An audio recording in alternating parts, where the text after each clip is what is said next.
26 mars 1984, 26 mars 2021, cela fait 37 ans jour pour jour que le père de l'indépendance de la Guinée, Ahmed Sékou Touré, a tiré sa révérence. Cette mort survenue à Cleveland aux États-Unis a marqué un autre pan de l'histoire de la Guinée, mettant fin à 26 ans de règne révolutionnaire.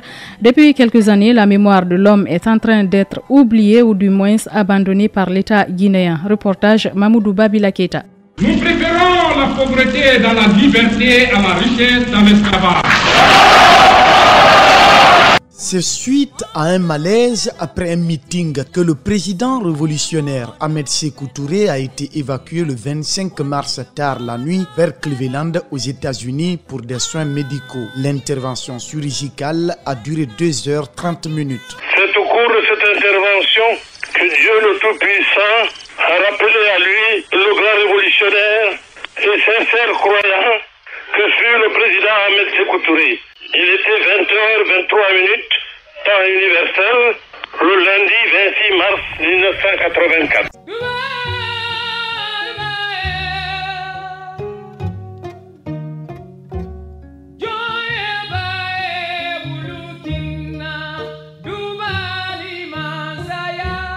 Cette annonce, d'aucuns ne la croyaient pas. Pourtant, le guide suprême de la révolution guinéenne était bien mort. La brusque nouvelle du premier ministre Lansana Beyavougui a plongé le peuple de Guinée, surtout les compagnons de la révolution, dans une tristesse incommensurable. Mori Kaba, président du parti Avenir d'une Guinée nouvelle, se souvient. Qui parle de Ahmed Sékou Touré parle forcément de Bari Diawandou, de Saïfoula Diallo, de Adjama Fori Bangoura, parce que s'ils ne s'étaient pas unis, enfin de conjuguer un même verbe, je pense que l'indépendance de la Guinée allait être très difficile. En nous maintenant d'y prendre conscience, employer la raison pour adoucir maintenant le mal que personne n'a pu éviter, parce que les êtres humains meurent souvent au moment imprévu et nul ne saura aussi échapper à cette condition.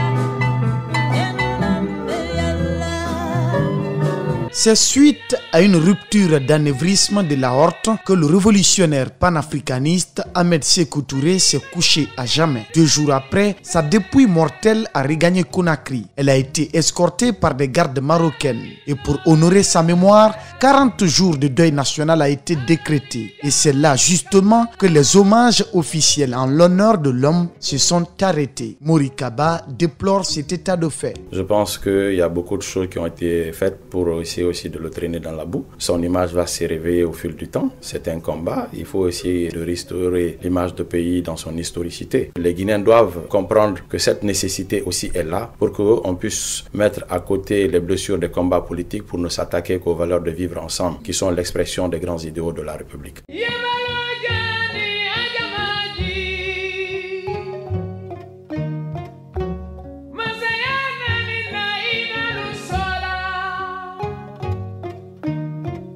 Arrivé à Conakry, le cercueil du guide de la révolution guinéenne a été transporté sur du canon de l'aéroport de Bessia au palais du peuple. La garde républicaine entonnait le boloba, la marche des chefs guerriers, l'hymne martial destiné aux hommes de haut fait a créé une atmosphère de frayeur dans la cité.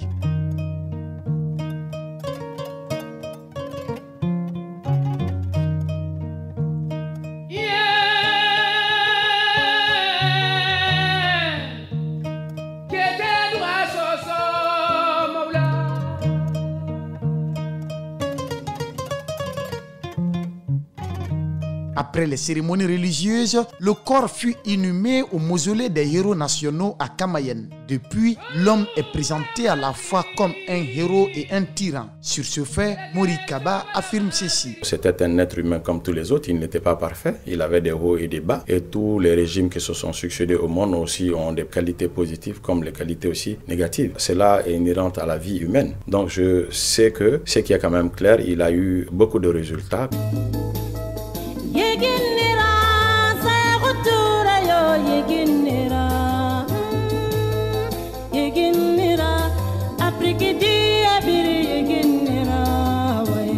Au funérailles d'Ahmed Sékou Touré, 18 chefs d'État, 2 vice-présidents, 2 premiers ministres, de nombreux ministres et ambassadeurs ainsi que d'autres personnalités ont répondu présents pour accompagner l'homme dans sa dernière demeure.